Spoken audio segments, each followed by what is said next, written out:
กราบสวัสดีจ้าพ่อแม่พี่น้องสุกูสุคนมื้อนี้แอปเปิลชาแนลสิพาพี่พาน้องมากินก๋วยเตี๋ยวหมูน้ำตกเด้อจ้าเป็นตาแซ่บว่าจ้ะพี่น้อง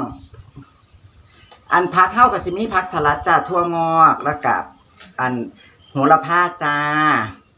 แล้วก็มีแคบหมูด้วยจ้ะพี่น้องแล้วก็มีบักพริกน้ำจ้าพริก40เม็ดนะจ้าสิกินอันเมิดบ่ล่ะพี่น้อง40เม็ดมีแต่หน่วยใหญ่ๆได้จ้านี่เผ็ดสุดยอดเลยได้จ้ามาปรุงกันเลยจ้ะพี่น้องน้ำตาลนะจ้า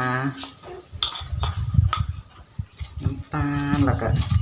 ซอสพริกจ้ะพี่น้องซอสพริกค่ะเพื่อนอันห่อใส่ถุงให้จ้ะพี่น้องซอสพริกแล้วก็พริกป่นนะคะ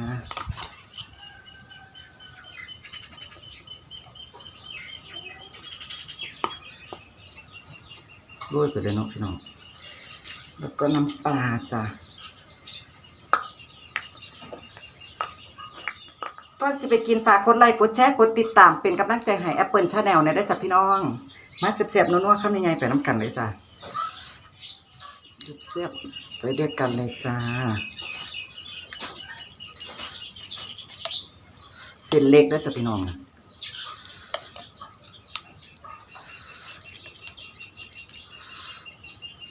ไม่นั่งไม่ค่อยถนัด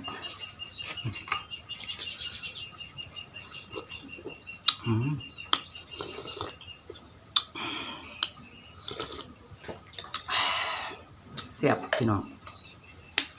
แซ่บมากค่ะหิวเข่าจากพี่น้อง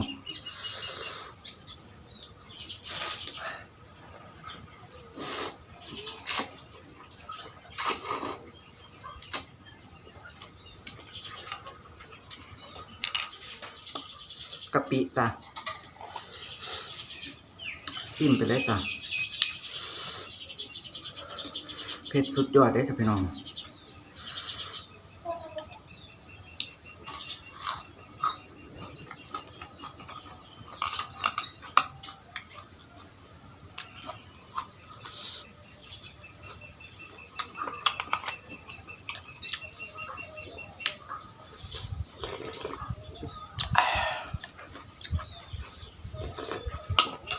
แซ่บคักครับพี่น้อง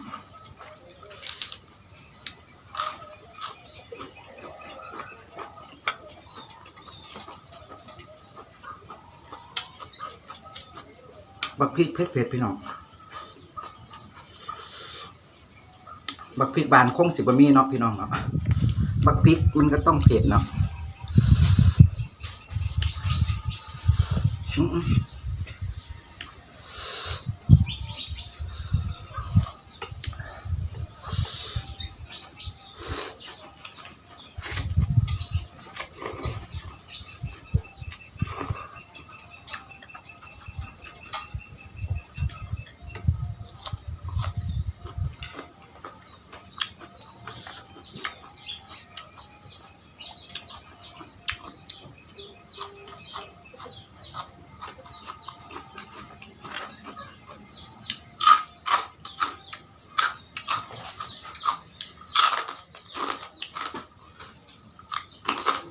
อากาศกระห้อนคือเก่าจ้ะพี่น้อง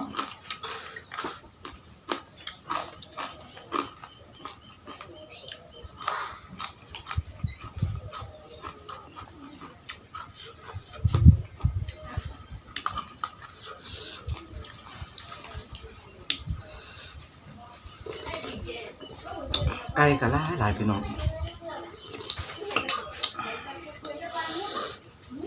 ไม่จับมันต้มกินกับมืออยู่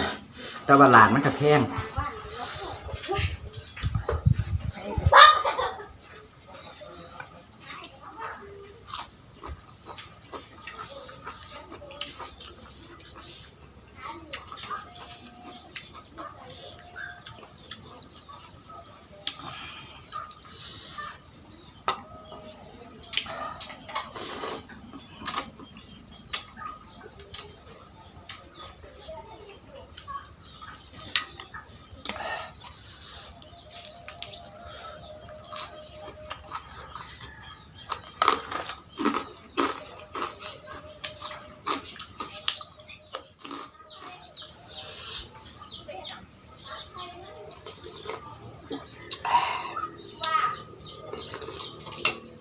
ซ่บมากจ้ะพี่น้อง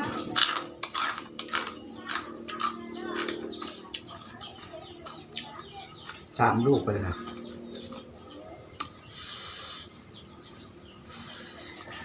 โควิดกันยัง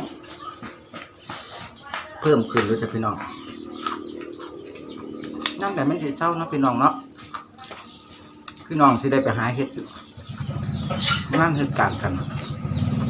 แล้วเปิ้นกับตกงานด้วยกันจ้าก็เลยมาเฮ็ด YouTube เป็นแหละพี่น้องก็เลยเฮ็ดร้องเมืองจ้ากับโอเคอยู่ก็ขอบคุณพี่น้องสุขุสุขคนด้วยจ้าที่มากดติดตาม Apple Channel ขอบคุณหลายๆจ้า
ต้องเปรี้ยวต้องแซ่บเลยพี่น้อง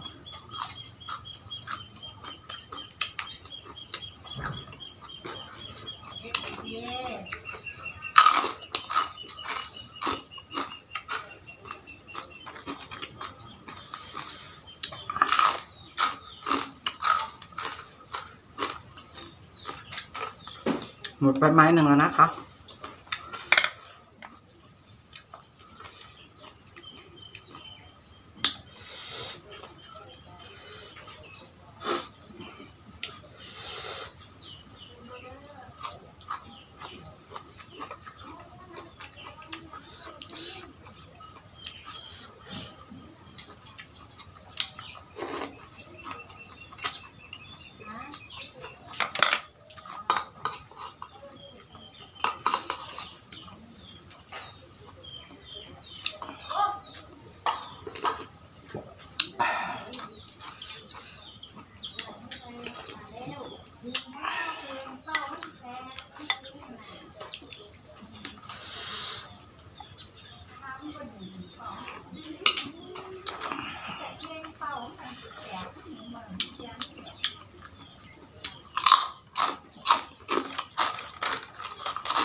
สุดไปเลยจ้ะพี่น้อง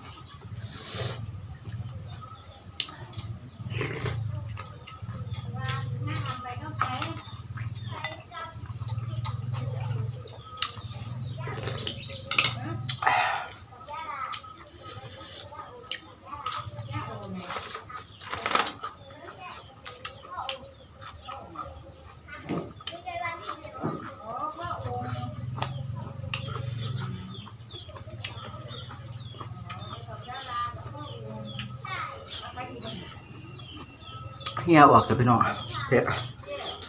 ทั้งเผ็ดทั้งห่อนจ้ะ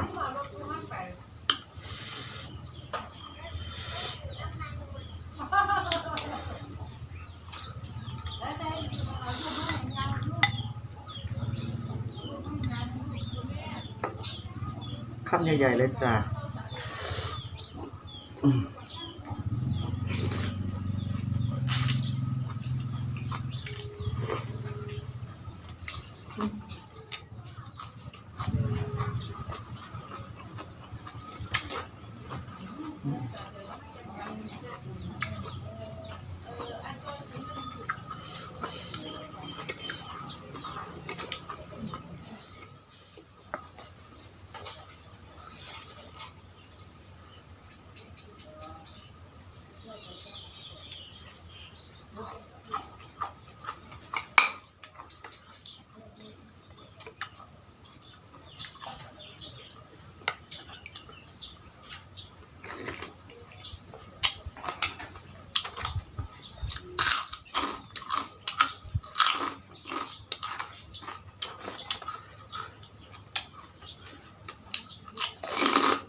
ใกล้มาแล้วแต่พี่น้อง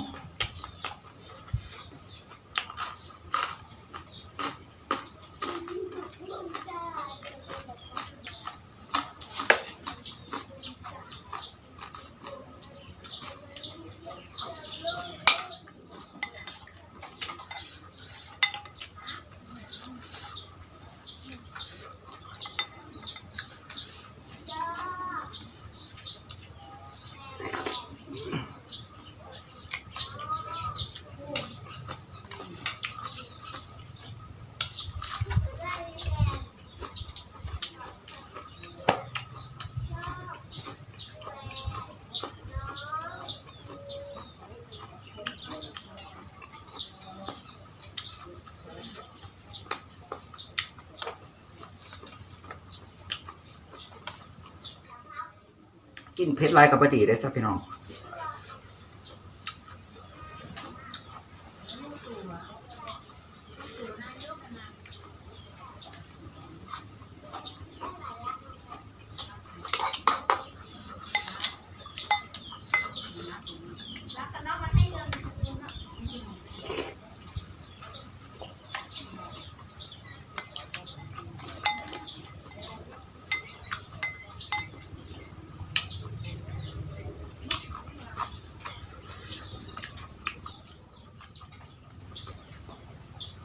3 เม็ดสุดท้ายแต่พี่น้อง